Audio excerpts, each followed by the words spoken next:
আল্লাহ বলে আমি আপনার উপর যে কিতাব নাজিল করেছি গো নবী হাবিব, এই কিতাবে সব বিষয় আছে। সুবহানাল্লাহ কোন আছে? অ্যাস্ট্রোলজি, কসমোলজি, বায়োলজি, জীব বিজ্ঞান, পদার্থ বিজ্ঞান, সমাজ বিজ্ঞান। কোরআন মানবে যারা সফল হয়ে যাবে তারা। আল্লাযীনা ইয়াসতামিউনাল কাওলা ফায়াত্তাবিউনা আহসানা উলাইকাল্লাযীনা হাদাহুমুল্লাহ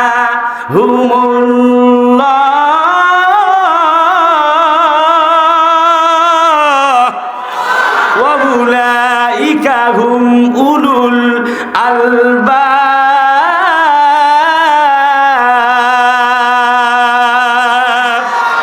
আল্লাহ বলে আল্লাযীনা যাহারা ইয়াসতামিউনাল কাওলা, এই যে কোরআনে কারীম বলেছে, কোরআনে কারীম শুনেছে, ফায়াত্তাবিউনা আহসানা, উত্তম ভাবে কোরআন মেনেছে। এবার নবীজির হাদিসে যাই, নবীজি বলেন মান কারাল কোরআন ফাসতাজহারাহু ফাহাল্লা হালালাহু ওয়া হাররামা হারামাহু আদখালাহুল্লাহুল জান্নাহ ওয়া শুফিয়াহু ফি আশরাতি মিন আহলি বাইতিহি কুল্লুহুম কদ ওয়াজাবাত লাহুন নার। কোরআন মানবে যারা আল্লাহর জান্নাতে যাবে তারা। ব্যাখ্যা করব, সময় নাই। অর্থাৎ যে কোরআনের হাফেজ হয়েছে, হালালকে হালাল মানছে, হারামকে হারাম মানছে, ওই ব্যক্তি জান্নাতে চলে গেছে।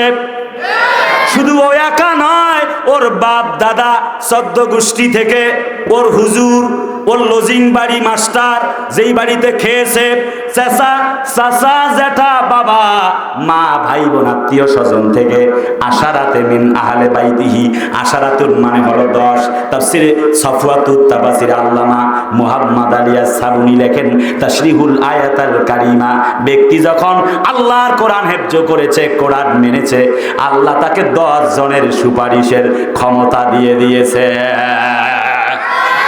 আমি যদি বলি ও আমার চাপাইবাসী, বলেন দেখি আপনার আপনার কার কার সন্তান আছে আপনি মারা গেলে জানাজা দিতে পারবে? হাত তোলেন তো,